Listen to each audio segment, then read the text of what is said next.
அன்பு நண்பர்களே, அனைவருக்கும் அன்னை சமையல் உமாவின் அன்பான வணக்கங்கள்.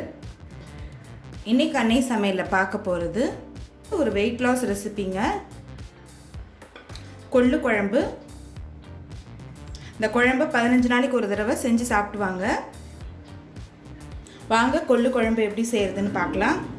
அரை கப் கொள்ளை 4 மணி நேரம் ஊற வச்சு எடுத்து வச்சுருக்கேங்க. இப்போ இதை வேக வச்சிடலாம். தேவையான அளவு தண்ணி சேர்த்துக்கலாம்.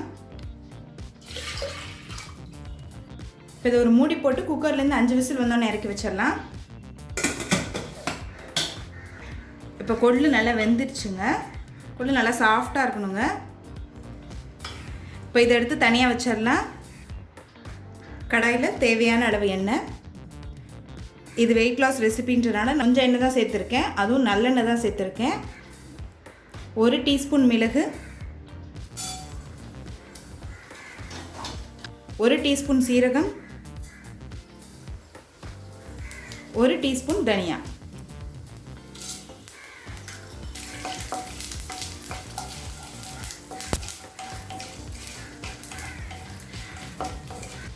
அடுத்தது ஒரு வெங்காயத்தை சேர்த்துக்கலாம்.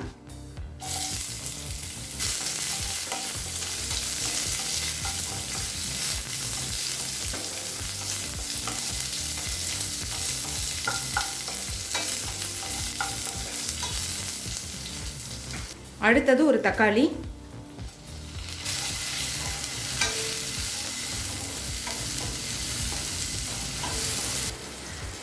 அடுத்து வேக வச்ச கொள்ளை இதில் சேர்த்துக்கலாம்.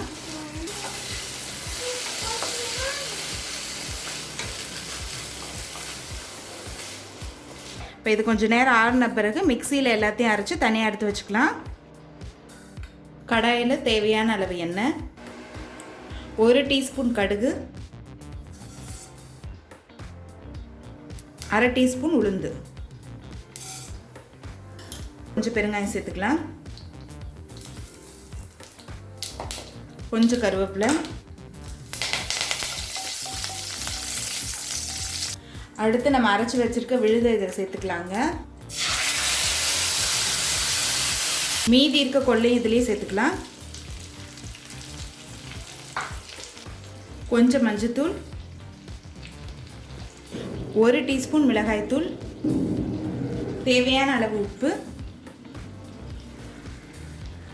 எல்லாத்தையும் நல்லா மிக்ஸ் பண்ணிக்கலாங்க.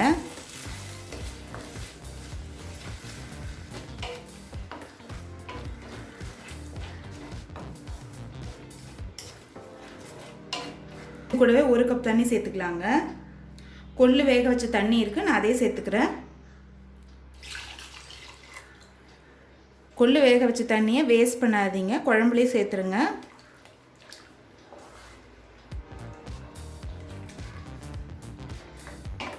ஒரு 5 நிமிஷம் ஸ்லோவில் இருக்கட்டுங்க. கொள்ளை இது மாதிரி நம்ம அரைச்சி சேர்க்கறதுனால டேஸ்ட் ரொம்ப நல்லாயிருக்கும். அடுத்தது ஒரு சின்ன நெல்லிக்காய் அளவு புளியை தேவையான அளவு தண்ணியில் கரைச்சி இதில் சேர்த்துக்கலாம்.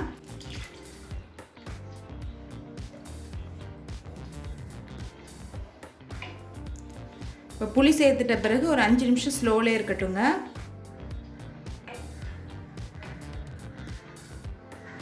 இப்போ புளி சேர்த்துட்டு 5 நிமிஷம் ஆயிடுச்சுங்க. குழம்பு பாருங்கள் நல்லா திக்காகிடுச்சு. இப்போ கொஞ்சம் கொத்தமல்லி சேர்த்துக்கலாம். இப்போ கொள்ளு குழம்பு ரெடி ஆகிடுச்சுங்க. சர்வ் பண்ணிடலாம். இப்போ சுவையான கொள்ளு குழம்பு ரெடி ஆகிடுச்சுங்க. ரெசிபியை ட்ரை பண்ணி பாருங்கள், கண்டிப்பாக உங்களுக்கே பிடிக்கும். ரெசிபி பிடிச்சிருந்ததுன்னா வீடியோவை லைக் பண்ணுங்கள், கமெண்ட் பண்ணுங்கள், ஷேர் பண்ணுங்கள். இது வரைக்கும் அன்னை சமையல் சேனலை சப்ஸ்கிரைப் பண்ணலன்னா சப்ஸ்கிரைப் பண்ணுங்கள். தேங்க்யூ.